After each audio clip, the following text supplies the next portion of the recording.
Bertrand. Philippe Richard, bonjour. Salut. Ce qu'on vient d'entendre, là, c'est insensé. Là. C'est insensé que des fonctionnaires se traînent les pieds alors que des entrepreneurs mettent de l'argent sur la table et on leur fasse perdre du temps comme ça en pleine crise du logement. Ouais. Mais tu sais, à un moment donné, ils sont confrontés à des réglementations, OK? La réglementation est à changer. Tu sais, le phénomène du pas dans ma cour, le phénomène... Tu sais, en anglais, on dit il y a beaucoup de red tape. Tu sais, pour un promoteur immobilier, là, honnêtement, là, c'est un chemin de croix. Là. Non, mais tu sais, with Griffintown, ça a été l'anarchie. Ça a été n'importe comment, n'importe où. Non, mais puis regarde... Pas de parc, pas d'urbanisme. C'est ça. Mais c'est d'un extrême à l'autre. Là, c'est comme... Ils traitent les entrepreneurs comme des bandits. Mais tu comprends? Il y a par arrondissement, là, à Montréal, c'est différent c'est différent dans toutes les municipalités. C'est ça qui est encore plus compliqué. C'est que tu fais affaire à Brossard, c'est pas la même chose qu'à Montréal, puis l'urbanisme, c'est pas... Mais même à Montréal, d'un arrondissement à l'autre, c'est ça. T'as un Roitelet à l'autre. C'est ça. Mais il va falloir, à un moment donné, que les fonctionnaires, la machine publique, comprennent qu'il n'y a pas 45 façons de régler le problème. Faut accélérer le processus des permis. Faut arrêter le pas dans ma cour. Tu sais, c'est pas normal que 30 personnes, des citoyens, bloquent un projet qui répond aux conditions de la ville parce qu'ils veulent juste pas de logements sociaux à côté de leurs résidents, de eux. Non, mais il y a un dialogue qui est nécessaire. Là. Les citoyens ont droit de parole aussi. 100%. Mais il faudrait peut-être harmoniser les critères de sélection, les formulaires, le temps d'attente, la réaction des fonctionnaires. S'ils sont fatigués, qu'ils aillent se coucher, les fonctionnaires. Dans certains arrondissements, il y avait ce qu'on appelait le bureau de projet. Ouais. Ce qui te permettait... C'était un peu, en anglais, excuse-moi encore une fois, mais une voie rapide. Fast track, voie rapide. Pour une raison que j'ignore, ça a été aboli dans plusieurs arrondissements. Il n'y a plus ce bureau de projet-là. Puis moi, les entrepreneurs en construction à qui je parle s'en ennuient en tabarouette. Ah oui, hein? Ben oui, parce que là, tu avais des fonctionnaires que leur seul travail, c'était de t'aider à avoir des voies rapides. À qui il faut parler aux travaux publics, à qui il faut parler aux communautaires, au développement économique.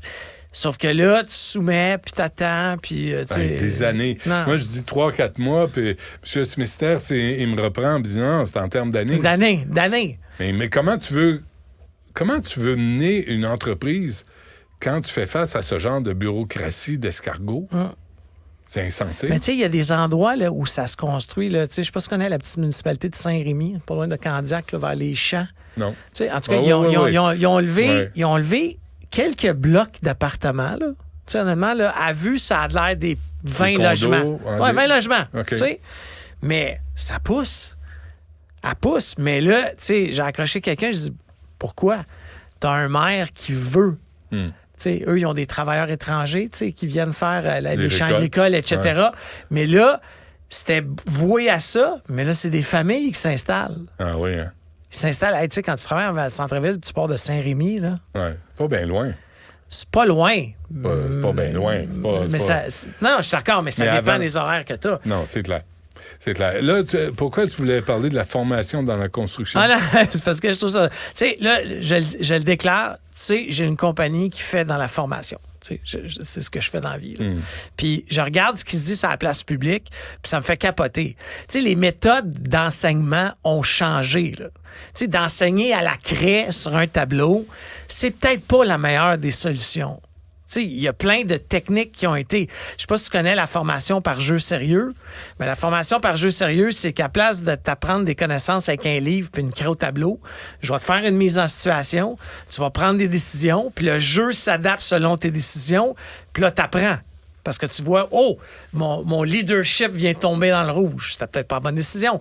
Alors, où je veux en venir, c'est qu'en construction, on est encore avec de très vieilles méthodes d'apprentissage.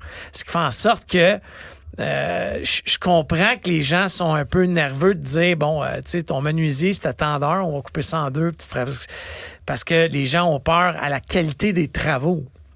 Mais tu sais, le problème, il n'est pas là. Le problème est que, tu sais, puis ça, parce que j'ai pas entendu personne en parler, mais tu sais, les syndicats n'en veulent pas plus de travailleurs. Aussi bizarre que ça peut paraître. Ben, ça m'étonne parce que c'est plus de contributions au syndicat. Oui, mais plus de travailleurs veut dire que, tu sais, le gars là, qui est payé 40$ de l'heure, là, c'est un chantier pour juste ramasser les outils à terre, là. Tu sais, plus il y en a de monde de même, ils n'auront peut-être plus 40$. Tu comprends? Tu sais, on a gardé artificiellement l'offre et la demande très, très en la faveur de l'industrie. Puis c'est ça. Puis là, tu sais, les gens comme ça disent « Ouais, mais ça aiderait la pénurie, puis c'est pour ça qu'il y a une diminution des logements. » Non, les taux d'intérêt sont la vraie raison de pourquoi il y a moins de logements cette année qui ont été bâtis. En tout cas, à Montréal, les taux d'intérêt et la façon qu'on accueille. Et la gestion. Ouais. Mais c'est pour ça que, tu sais, des fois, je trouve qu'on essaie de... Est-ce que c'est bon de changer les méthodes d'enseignement? Oui. Est-ce que c'est dangereux de décourcir? Non, si on utilise la technologie. OK? Puis, tu sais, il faut regarder le problème. Je suis pas sûr de ça.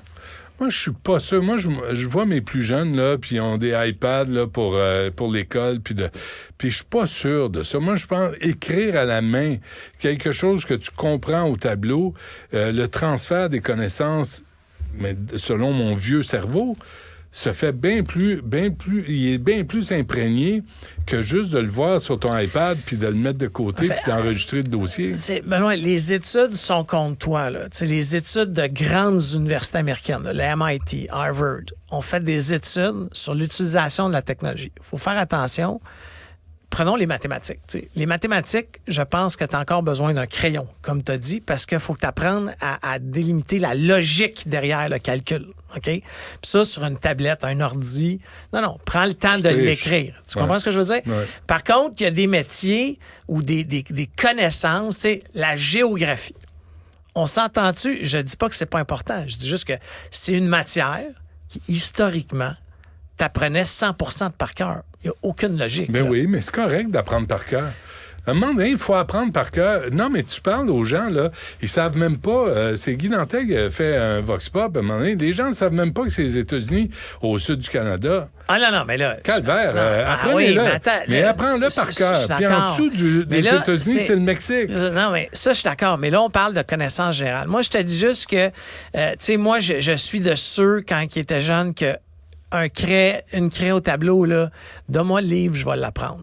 C'était ma méthode d'apprentissage à moi. Je te dis pas qu'il faut remplacer Je suis le premier à dire qu'il faut pas mettre de la technologie partout. Moi, j'ai peur des idéologies comme ça. Parce que je me dis, la langue française, là, il y a du par cœur. Il y a des affaires qu'il faut que tu apprennes. Mais il faut que tu étudies, par exemple. Il faut que tu te penches, puis il faut que tu te concentres, puis il faut que tu étudies. Duolingo, tu ne le mettras pas dans le cerveau. 100%. Apprends-le. Sauf que... Apprends tes règles. Non, ça, je suis pas d'accord. Mais tu sais, pour certaines personnes, ouais. OK, ça leur rentre pas dans la tête. T'sais, je vais donner un exemple. Tu sais, moi, en français, là, puis c'est connu de mes équipes, puis j'ai quelqu'un qui révise pratiquement même mes courriels en français. Là. C'est pas agréable. Qu'est-ce que tu faisais dans tes cours de français? Chris, ça me rentre pas dans la tête. Non, qu'est-ce que tu faisais? Il y a trop. Par tu contre, niaisais? Non, pas du tout, parce que fais-moi écrire en anglais, OK, quand j'ai switché mon éducation en anglais, ça a été une grande révélation. Oui, mais il y a moins de règles. Il y a moins de temps de verbe. T'as été contaminé. Je suis allé à l'école anglaise, moi aussi. Oui, là. mais je fais juste dire que l'anglais est plus simple au niveau de la grammaire. Oui, mais sais-tu quoi? Ça développe tes capacités intellectuelles d'apprendre le français. 100%. Regarde tous les unilingues anglophones qui n'ont pas la capacité intellectuelle d'apprendre le français. Regarde comment ils réfléchissent. Je suis d'accord. Puis aujourd'hui, j'essaie d'aider mes enfants à pas se retrouver comme leur père à 47 ans. Oui, je fais un effort. Bon, là, mon plus vieux a décidé d'étudier en anglais. Ah bon, mais bravo. Super. L'avenir du Québec est assuré. Un gros merci à la famille Bertrand, tabarouette. Tu sais, à un moment donné, il en faut pour tous les goûts. Non. Non, il faut apprendre le français. Il y a des affaires qu'il faut apprendre par cœur. Oui, mais là, on ne tombera pas là-dedans ensemble parce que... Mais tu connais des paroles de chansons? Oui. Tu les as apprises par cœur? Oui. Donc, ça se fait. Je suis d'accord. Mais là, est-ce que... Des chansons en anglais, tu vas me dire? Cette chronique pourrait mal virer. Là, mais je fais juste te dire que, OK, oui, c'est important le français, mais est-ce qu'il faut écœurer les jeunes sur le français? Oui. Moi, je pense pas. Oui. Non, parce que tu décourages l'étudiant. Moi, ils m'ont tellement fait faire d'anglais, là, tu sais, le soir, le jour, là, j'en ai Chris, j'haïs ça, excuse mon langage. Par contre, les mathématiques, j'étais super bon en mathématiques. Pourquoi qu'on n'a pas poussé mon niveau de mathématiques beaucoup plus haut à place de m'écœurer avec le français? Parce que tu peux pas être comme on dit en anglais, t'aimes ça, un one-trick pony. Il faut que tu apprennes d'autres trucs. Je suis d'accord. Tu peux pas Mais chanter. moi, je savais déjà il y a longtemps que le... Tu sais, je vais le pousser, là. Je vais te pousser, là. Je sais que à un point de rupture. C'est-tu important de savoir où est Saturne? Entre toi puis moi, là. On sent, tu te crisses-tu, honnêtement. C'est quoi? ChatGPT va me le dire, il est où Saturne. Mais c'est ça. J'ai pas besoin de le savoir. Tout le monde va te le dire à ta place, parce que toi, tu veux pas faire l'effort d'apprendre. C'est pas l'effort d'apprendre, j'en ai pas besoin. Vous êtes une génération de paresseux. De paresseux. Benoît, j'en ai pas besoin. Paresseux. Tu sais, le cours classique que t'as sûrement fait, toi. Non, j'ai pas fait de cours classique, espèce de langue sale. J'allais au cégep. Mon plus vieux frère a fait des cours classiques. Tu sais, le cours classique, c'est révolu. La même affaire, le cégep, ça sert à quoi? Va sur les réseaux sociaux, va voir la qualité du français. Puis viens me dire après qu'ils n'ont pas besoin d'apprendre des règles par cœur. Le participe passé, apprends-le. Regarde, je vais aller... on va continuer là-dessus. Parle... Tu dis, OK, le français. Moi, j'aimerais ça faire un examen de français au prof de français. Pourquoi tu veux là? Ben, parce que... Tu vas aller là. Parce qu'il faut des compétences pour l'enseigner. Ben oui, mais c'est les mêmes qui sont sortis de l'école à qui on a dit pas besoin de l'apprendre par cœur. Oh non, on va te donner mais une pourquoi tablette. Mais pourquoi tu es allé en français? Tu sais, moi, je serais jamais... Tu sais, quand il y a un appel au professeur, ma joke, là, c'était de dire « Hey, moi, je vais aller prof de français. » Je disais ça à mes chums pour rire. Puis j'aurais possiblement été pris. Il y a des profs de français qui vont t'écrire, j'espère. En tout cas, faut qu'on se laisse. Reprenons cette conversation demain. Philippe Richard Bertrand, merci. Benoît et son cours classique. C'est moi.